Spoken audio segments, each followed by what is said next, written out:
बोलिए सदगुरुदेव की जय। संत समाज की जय। मेरे आध्यात्मिक एवं व्यवहारिक जीवन के आत्म प्रेरणा स्रोत मेरे परम आराध्य सदगुरुदेव एवं इस सत्संग सभा स्थल में बैठे मेरे धर्म प्रेमी सज्जनों, ममतामय माताओं बहनों एवं नन्हे मुन्ने प्यारे बच्चों, मैं अपने कबीर पार्क अनुसंधान केंद्र यमुनानगर हरियाणा के चैनल की ओर से अपने सभी श्रोता बंधुओं को बहुत बहुत शुभकामनाएं, उनका बहुत बहुत आभार व्यक्त करता हूं।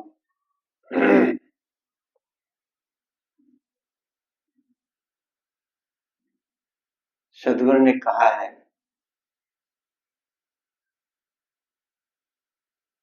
सात दीप नौ खंड में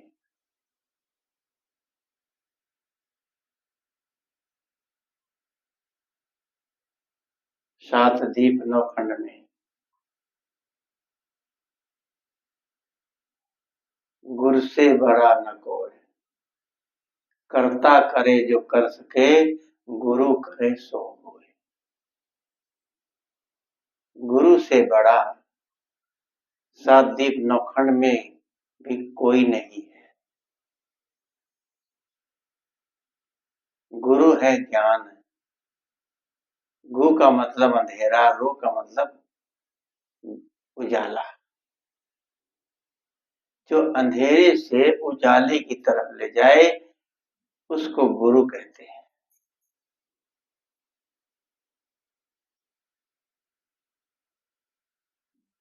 वेदों शास्त्रों में, छहों शास्त्रों में कहीं भी गुरु के अलावा कहीं भी किसी भी शास्त्र के अंदर स्वर्ग और मोक्ष पाने की कहीं चर्चा ही नहीं है। स्वर्ग पाने की चर्चा तो बिल्कुल ही नहीं है। मोक्ष की कहीं हो सकती है, लेकिन स्वर्ग एक कल्पना का स्वर्ग बनाया पंडितों ने, पुराणों में लिख दिया स्वर्ग। जब ये जीव मर करके शरीर छोड़ के निकल करके जब जाता है तो स्वर्ग में जाता है। यहाँ तक कि पंडितों के जो पुराण हैं, जिसको लोगों को सुनाते हैं, गरुड़ पुराण, ये पुराण वगैरह, पुराणों में भी कहीं नहीं लिखा है कि जो स्वर्ग में जाता है उसको यहाँ उसमें लिखा है कि उसको भूख नहीं लगती, नींद नहीं आती। वो नींद भी नहीं, उसकी सब कुछ एकदम स्वतंत्र हो जाता है, नींद नाद सब भाग जाती है और सुख भोगता है। यहाँ तक लिखा है कि वहां इतना सुख आनंद आता है कि भोग, तरह तरह के भोग, तरह तरह की परियां स्त्रियां मिलती हैं और वहां खूब भोग भोगता है। काम भोग को बात कर रहे हैं कि काम का वहां काम भोग जितना मर्जी भोगो, ये सब लिखा हुआ है। यहाँ तक लिखा है कि जितना मर्जी जिसके साथ काम वासना करे उसको कोई रोग नहीं लगता। ये क्या है? ये केवल पुराणों में ही लिखा है, उन्हीं पंडितों के पुराणों में लिखा है। और फिर पंडित जी कहते हैं कि पिताजी तुम्हारे स्वर्ग में गए हैं, उनको खाने के लिए चाहिए, यज्ञ हवन कराइए, इतना उसमें खर्चा आएगा, उनको सुख शांति मिलेगी। जब स्वर्ग में चले गए तो सुख शांति तो उनको पहले से मिल जानी चाहिए। जब उनको भूख नहीं लगती, इन पंडितों के गरुड़ पुराणों में भी लिखा है कि उनको भूख नहीं लगती, कोई इच्छा ही नहीं होती। जब भूख नहीं लगती तो उनको भोजन और नींद नहीं आती, खाट, पता नहीं क्या क्या पंडित लोग, सोना तक, इतने 50 किलो गेहूं, आटा, चावल, इतना क्विंटल क्विंटल ले लेते हैं, कई कई लाख रुपया खर्चा बताते हैं। अभी एक बच्चा का शरीर छोटा है, उसको बता रहे हवन होगा और बहुत बड़ा हवन होगा और उसमें खर्चा आएगा 60-70 हजार रुपए का। मैं बोला कि भाई जो चला गया वो कहाँ हमने लिखा है, आप लोग, कोई कबीरपंथी है, कोई कृष्ण को मानता है, कोई राम को मानता है। कृष्ण जी ने कहाँ कहा है कि हवन करने से, यज्ञ करने से आपकी मुक्ति हो जाएगी। मुक्ति तो जीते जी होती है। यदि जीते जी आपने अच्छा काम किया, जीते जी स्वर्ग का काम किया तो स्वर्ग में, जीते जी स्वर्ग में तो मरने के बाद भी स्वर्ग में रहेगा। कृष्ण जी ने स्वयं कहा ज्ञान यज्ञ करो। अपने पिता नंद बाबा को जब हवन सामग्री सब इकट्ठी करके पूजा के लिए बैठे, तो बचपन बालकपना था कृष्ण जी का, लेकिन ज्ञान था, पढ़े लिखे कुछ थे, विद्या ग्रहण किया था, बचपना था। तो उन्होंने कहा पिताजी आप ये क्या कर रहे हैं? उन्होंने कहा बेटा ये इंद्र देवता है, इंद्र हमारा देवता है, उसकी पूजा के लिए सब सामग्री इकट्ठी करके उसकी पूजा करेंगे, हवन करेंगे, यज्ञ करेंगे। तो कृष्ण जी ने कहा उसकी क्यों करोगे आप लोग, वो कौन होता है, कौन सा देवता है वो? कहे वो बेटा वो बारिश कराता है और उस बरसात से हमारी गौएं जी गोवर्धन पर्वत पर चुगती हैं, अगर वो कोप कर जाए तो बाढ़ आ जाएगी, इतनी बारिश करा देगा, कोप कर जाए तो बरसात ही नहीं करे, सूखा पड़ जाएगा। आज तो पढ़ा लिखा जमाना है 21वीं सदी का, कि आदमी हर चीज को समझ चुका है। प्रोफेसर जब कॉलेज में बच्चों को पढ़ाता है कि बच्चों बरसात कहाँ से होती है, तो प्रोफेसर जब पूछता है तो बच्चों को बताता है कि बरसात जो है पेड़ों से, वनों से, जंगलों से, जो पेड़ होते हैं पेड़ों से ही मानसून बनता है और बरसात बादल फिर आते हैं, बरसात होती है। देखते हैं कि जहाँ पहाड़ों में बहुत पेड़ होते हैं, पूरा जंगल होता है, पहाड़ी इलाके में पेड़ ही पेड़ होते हैं, ऊंचे ऊंचे टिल्ले पर, और वहां दिन में कई बार बारिश हो जाती है। क्यों होती है? वहां तो कोई जरूरत ही नहीं इंद्र भगवान को बरसात कराने की, क्यों कराते हैं? कहीं कहीं पर बिना मतलब इतनी बाढ़ आ जाती है कि पूरा लाखों लाखों लोग बह जाते हैं। अभी उत्तराखंड में बादल फटा, बादल फटने से लाखों लोग मारे गए, देहरादून से ऊपर उत्तराखंड में। और होटल जो बड़े बड़े तीर्थ यात्रियों के लिए बने थे, जो स्थल जिसमें होटलों में, धर्मशालों में तीर्थ यात्री रह रहे थे, जब बादल फटा तो जो पहाड़ था वो सब टूट के बह गया और सारा पहाड़ उन बिल्डिंगों पे आके टिका। अब बिल्डिंगें तहस नहस, सब पब्लिक मर गई। ये अभी इसी महीने की बात है। कौन से भगवान ने कोप किया भाई वहां, क्यों ऐसा हुआ? ये सब प्राकृतिक से बरसात जो है, वही प्रोफेसर पढ़ाता है कि ये प्राकृतिक से, पेड़ पौधों से बरसात होती है।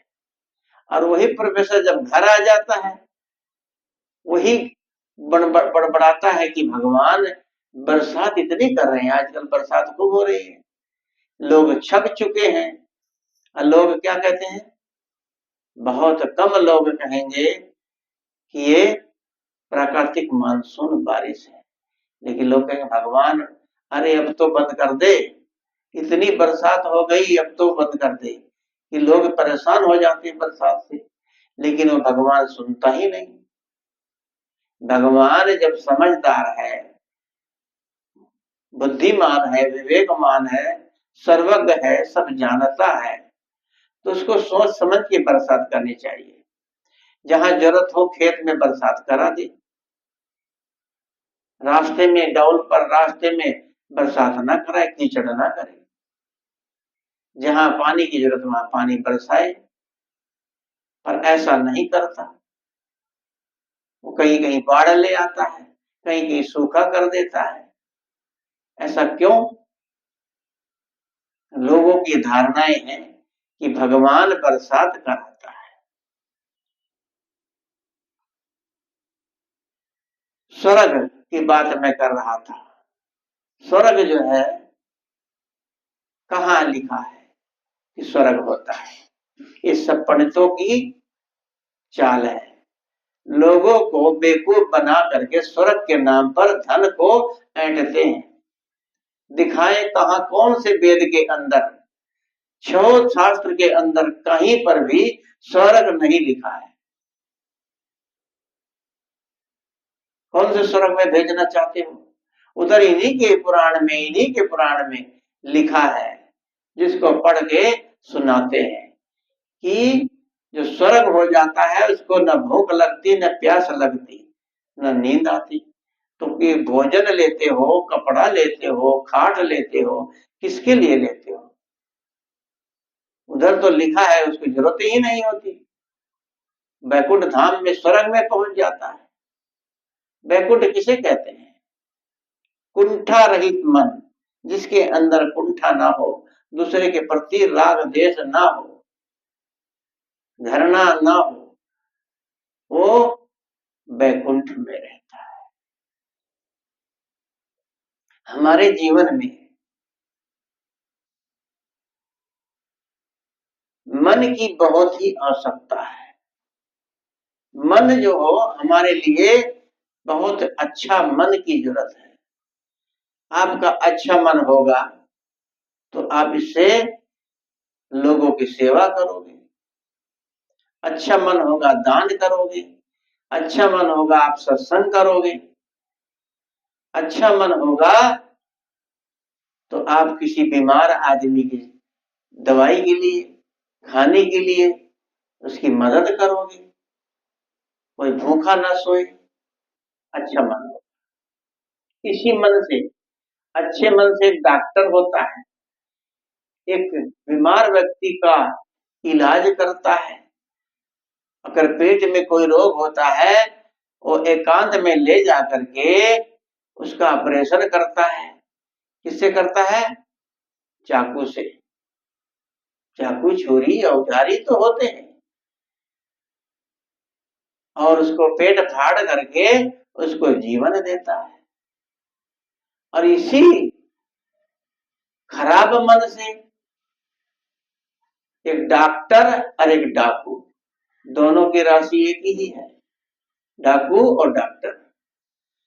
डॉक्टर जो है कि उसी चाकू से किसी को जीवन देता है, और डाकू वो भी एकांत में किसी का उसी चाकू से पेट फाड़ देता है। यंत्र दोनों के एक ही है,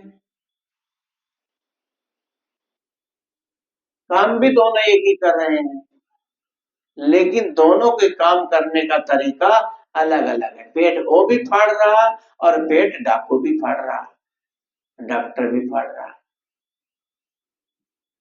तो डाकू ने जो पेट फाड़ा उसका जीवन दिया नहीं, उसका जीवन ले लिया। किसी की जान ले लेना वो क्या है? पाप है। किसी को जान दे देना वो पुण्य है, धर्म है, यही स्वर्ग है। काम दोनों का बस एक है, करने का तरीका अलग अलग है। कहते हैं कि थप्पड़ गाल पर नजदीक से मारो तो क्या कहलाता है? प्यार। इतने बच्चों को ना प्यार से किसी को भी सहलाते हैं या प्यार से गाल पर आराम से ऐसे मार देते हैं, तुम बहुत खराब हो, बहुत अच्छे हो, बहुत तुम शरारती हो, कुछ भी प्यार से कह देते, मार देते थप्पड़ एक गाल पर, प्यार से थप्पड़ मारते हैं तो उसको थप्पड़ नहीं समझते कि मेरे को गुरुजी ने प्यार से गाल पे थप्पड़ मारा, प्यार से सहलाया, कि मेरी माँ ने, मेरी मम्मी ने प्यार से थप्पड़ मारा। माता पिता भी देखो प्यार से थप्पड़ मारते थे, तू शरारती बहुत हो गया, मारेंगे तेरी को, थोड़ा सा गाल पे छुआ देते हैं। और मारते भी है तो ऐसी डंडी लेगी जिससे चोट न लगे,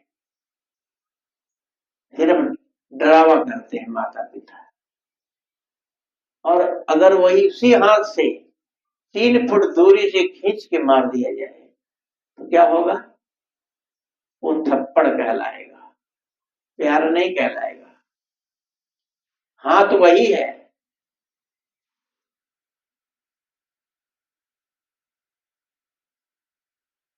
काम वही है,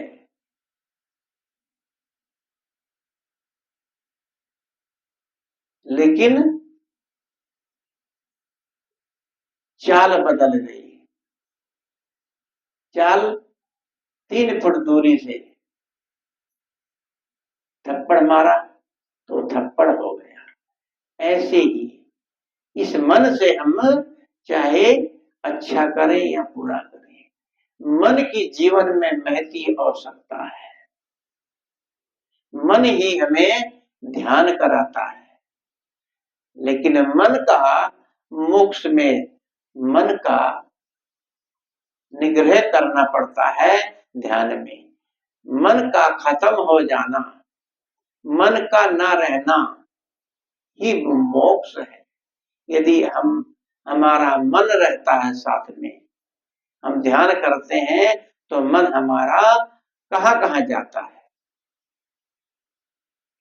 वो पता नहीं कहाँ कहाँ की सैर कराता है। कहा है कि मुक्ति के लिए मन को शांत करना होता है। मन एकांत में बैठ करके मन को शांत करो तो मन आपका शांत हो जाएगा। अगर मन हमारा चंचल है, मन भाग रहा है, तो आप न तो ध्यान कर सकते हैं, न आप मुक्ति पा सकते हैं। अर्थ, धर्म, काम, मोक्ष, ये जीवन में चारों की बहुत ही जरूरत है। अर्थ, ऋषियों ने कहा अर्थ धन को कमाओ, कमा के अपनी सेवा में, दूसरों की सेवा में, पुण्य आत्माओं की, दुखियों की सेवा में लगाओ। धन की जरूरत है, बहुत है, बिना धन के कुछ नहीं होता। आपके यहाँ कोई मेहमान आ जाए, उसकी सेवा ना कर सको, पैसा नहीं तो कुछ भी नहीं होगा। स्थिति परिस्थिति पर कई बार ऐसी आ जाती है कि घर में कुछ भी नहीं रहता, पैसा भी नहीं रहता, तो क्या करते हैं? फिर जो होता है उसको गुड़ पानी दे देते हैं। आपके पास जो भी है, प्रेम के साथ उसे मन से खुश होकर के, हंस करके उसका आदर सत्कार कर, तो वो खुश होकर आपके घर से चला जाएगा। लेकिन कहीं कहीं पर धन की जरूरत होती है। आपके घर संत आ गए, भोजन करा दिया और पीछे से जाके हाथ जोड़ के विदा कर दिया, कुछ दक्षिणा ना दिया संत को। दक्षिणा श्रद्धा के अनुसार होती है, डिमांड के अनुसार नहीं। लेकिन आजकल अगर संत को 1000-2000 ना दिया तो समझ लो आप अच्छे आदमी नहीं हो, व्यवहार खराब बता देते हैं। बड़े बड़े जो गद्दी पे बैठे हैं, जो प्रवचन करते हैं, ध्यान कराते हैं, ध्यान शिविर कराते हैं, वो लोग भी ऐसे शब्दों का इस्तेमाल करते हैं। भला व्यक्ति का व्यवहार अच्छा नहीं है, कमियां देखते हैं। कल एक विचार आया, संत श्री धर्मेंद्र साहिब जी का मोबाइल मेरे आता रहता है, संत श्री गुरसेम साहिब जी डालते हैं। कितना अच्छा विचार था कि हमें अच्छे मन से दूसरों को की सेवा करनी चाहिए और किसी दूसरे के प्रति हमारा वह कटु व्यवहार ना हो, किसी की निंदा, किसी के गुणों की अवगुणों की निंदा चर्चा करना नहीं चाहिए। यदि आप ऐसा करते हैं तो आपका व्यवहार अच्छा नहीं है, तो आप समझ लो आप न तो कोई संत है, न कोई इंसान भी नहीं है। इंसान जो होता है इंसान का व्यवहार करता है, और जानवर जो होता है, कसाई जो होता है, वो जब जानवर को काटता है, आदमी तक को काट देते हैं। बकरा काटता है कसाई, मुर्गा काटता है कसाई, तो कसाई कहलाता है। और आदमी भी वही काम करने लगे। आदमी का मतलब जो पुण्य आत्माएं हैं। आप धर्म के नाम पर चोला पहने हो साधु का, लेकिन अंदर से आप दूसरे को काट रहे हो, निंदा कर रहे हो। अरे अगर आपको उसके अंदर निंदा दिखती, गलत चीज दिखता है, तो उसको आप समझा दो कि भाई से आपके समाज में बुराई फैलेगी, इसको आप बदलो। अगर कोई उसके सामने कुछ अपनी बात पेश करनी चाहता है तो वो सुनना ही नहीं चाहते, क्योंकि हमारा मन खराब होगा सुनने से। कहते हैं कि नहीं, हम सुनना नहीं चाहते। तो क्या मतलब, अंदर से तो हम कड़वे हैं, बाहर से बड़े मीठे प्रवचन करते हैं, बड़ा ज्ञान की बात करते हैं, इतना ज्ञान की क्या कहना। तभी तो सतगुरु कबीर साहब को कहना पड़ा कि तुमको ब्राह्मण कहूं तो काको कहूं कसाई। अगर तेरे को तू ब्राह्मण हो करके जीव को खाता है, मारता है, तो कसाई किसको कहें। सदगुरु ने किसी का यहाँ पक्ष नहीं लिया, पक्षा पक्षी नहीं करी है। मैं कह रहा था अर्थ और धर्म, धर्म की भी जरूरत है, कर्म की बिल्कुल जरूरत नहीं है। कर्म बिल्कुल मत करो और धर्म भी ना करो। मन को ठीक रखोगे, कर्म अपने आप बन जाएगा और धर्म भी अपने आप बन जाएगा। मन को अच्छा बना लो, तो न कर्म करने की जरूरत है, न धर्म करने की। तो धर्म का मतलब है अच्छे मन से किसी की सेवा करो, दान करो, ये धर्म है। लेकिन कर्म हम अच्छा करेंगे तो धर्म अपने आप बन जाएगा। अब कर्म हम अच्छा जब ही करेंगे जब हमारा मन अच्छा होगा। कामना, काम, गलत चीज की कामना ना करो, अच्छी चीज की कामना करो। काम भोग वासना है, काम किसी चीज को पाने की तमन्ना है, लालच है, ये सब काम में आते हैं। तो काम भी हमारा उचित होना चाहिए। मोक्ष की बात करिए, अर्थ धर्म काम मोक्ष।